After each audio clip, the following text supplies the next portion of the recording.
Good morning. Welcome to Kids Club online from Spring Hill Baptist Church. I'm Miss Chris. Today, you're going to learn about a woman that was able to intervene. That means come between two sides that were going to fight because she had godly wisdom. You know, it's amazing how good things like that can spread. I just got back from the beach. I watched waves spread. You know, it's funny. They start way, way out where you can barely see them, and they come in closer and closer, and they grow and then break on the shore.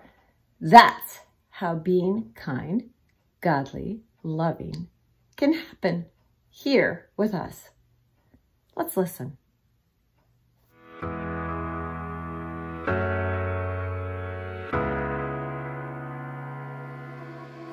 Hello everyone, my name is Haley and things are about to get very wet around here. It's time for another summer tradition, the water balloon fight. But before we get to it, I think we should talk about another way you and I can make waves, because what you do today can change the world around you. Usually, to make a wave, you need a body of water, like an ocean or a river. But for the kind of waves we're making, you need things like love and patience and joy. You can change the world with those things. Today, I'm hoping to make a wave of peace. In a water balloon fight, peace is the last thing you want. It's every person for themselves in a war of water where the most dry person at the end is the victor. But to demonstrate peace, today I'm gonna have a water balloon fight. But I'm not gonna throw a single water balloon. I think that's the best way to... hold on! I was not ready! I wanted to say something first. Okay, if I'm going to demonstrate peace, I have to be... This is not funny, people. I have some serious things to say about peace. So please, stop! Oh. Who threw that? Who threw that?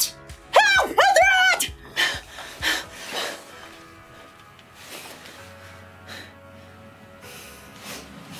Nah.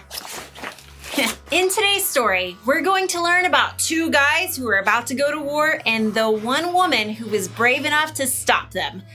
So, let's take a break from the water balloon throwing until we get back.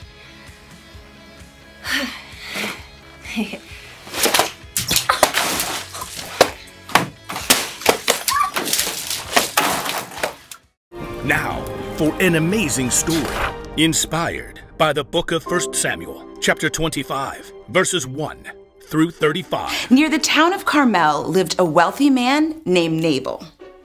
Money, money, money, always sunny, yeah, in a rich man's world, woo! The world was not so sunny for anyone who had to be near Nabal, like his servants.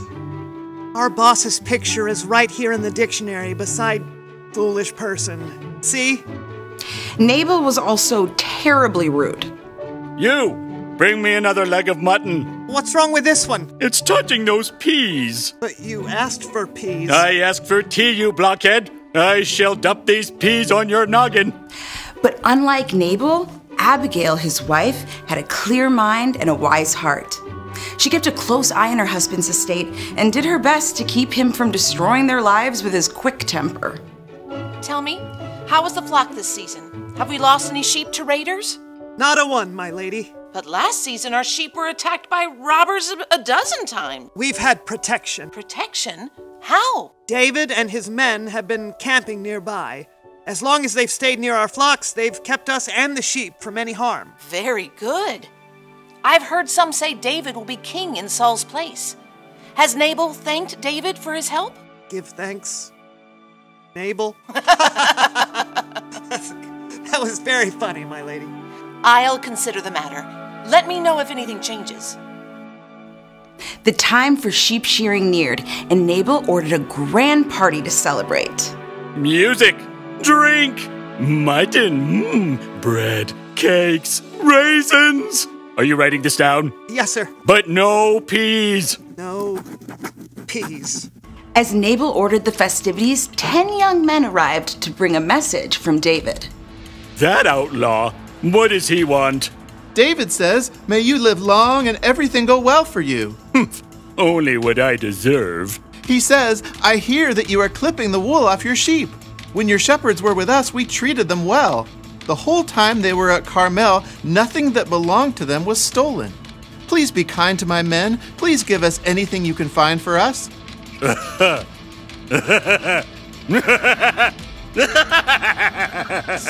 So, yes? Who is this David? Many servants are running away from their masters. Why should I give food to men who come from who knows where? So, no? Vamoose! And don't let the door hit you on the way out. David's men quickly returned to camp. They found David's anger could be just as hot as Nabal's. Each of you put on your swords! In a short time, David and 400 of his men were marching up the mountain to confront Nabal. Word spread quickly. A servant raced to find Abigail. David sent messengers to Nabal and asked for a share of food, but Nabal was rude and shouted at them. You must do something or terrible trouble will come. Abigail didn't panic. She took a deep breath. We have to get ahead of this. Take a list, please. On it. 200 loaves of bread, 200 bottles of wine, 5 sheep, a bushel of grain, 100 raisin cakes, 200 cakes of pressed figs. Any peas? No peas. Save those for Nabal. What else? Load it all on donkeys and start down the mountain. I'll follow. As David and his men quickly climbed the mountain, the caravan of donkeys and gifts made its way down the steep road. David's anger grew as he neared the mountain estate. He gripped his sword tightly. Everything we've done hasn't been worth a thing! I watched over this fellow's property, but he paid me back evil for good. I won't leave one of his men alive. What's this? Donkeys? And looks like food for a feast? At the back of the caravan, Abigail could see David as they met the donkeys. She took a deep breath, hopped off the donkey, and ran forward, throwing herself to the ground at David's feet.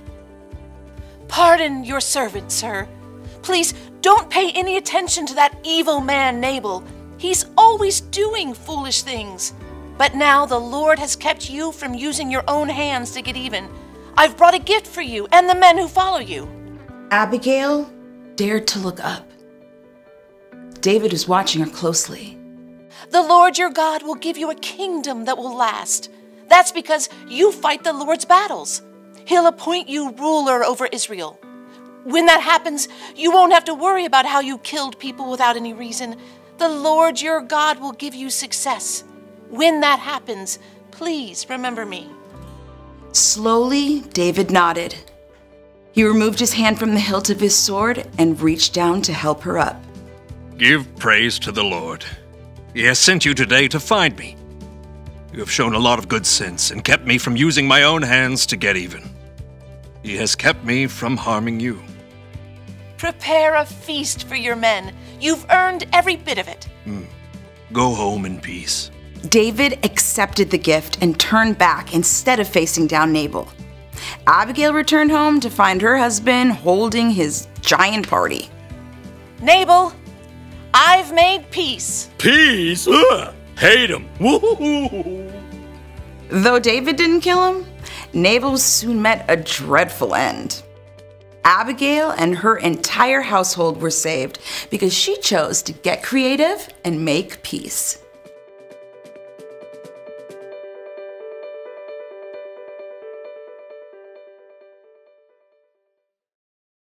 David was angry, right? So angry, he was ready to go to war with Nabal.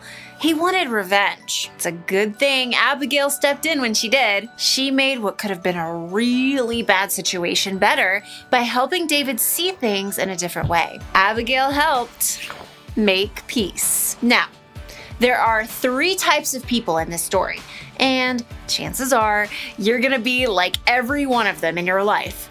You could be like Nabal, who says or does something that makes someone mad. Ha! Got you in the bag when you weren't even playing. The best way to make peace if you're a Nabal is to admit you're wrong, say you're sorry, and make things right. Someday, you could be like David. You get mad at someone and you want to get revenge. Oh, throw that! If you're like David and you want to make peace, sometimes it helps to think about the consequences of your anger. What will happen if I lose my temper? What will happen if I get revenge? And then there's Abigail, the peacemaker. When you're like her, it means you're standing outside of someone else's fight and you can see a way to make peace. Hey, you two are supposed to be friends. Now, hand them over, hand them over. Thank you. Warren, hand it. Oh. Peacemakers can help others see their situations in different ways. They can stop arguments and fights before they get way out of control. Water balloon fights are one thing. They're supposed to be fun. But other fights can hurt feelings, damage relationships, or even worse. So be an Abigail and make a wave of peace. The one thing to remember today is this: you can help others make peace. If this doesn't come naturally to you, that's okay. Ask God for help. And remember, when you believe in Jesus, the Holy Spirit living inside of you can also help you make peace. Well, now it's time for the actual water balloon fight. So, I'll see you next time. Well, I guess we used up all the balloons. Nope.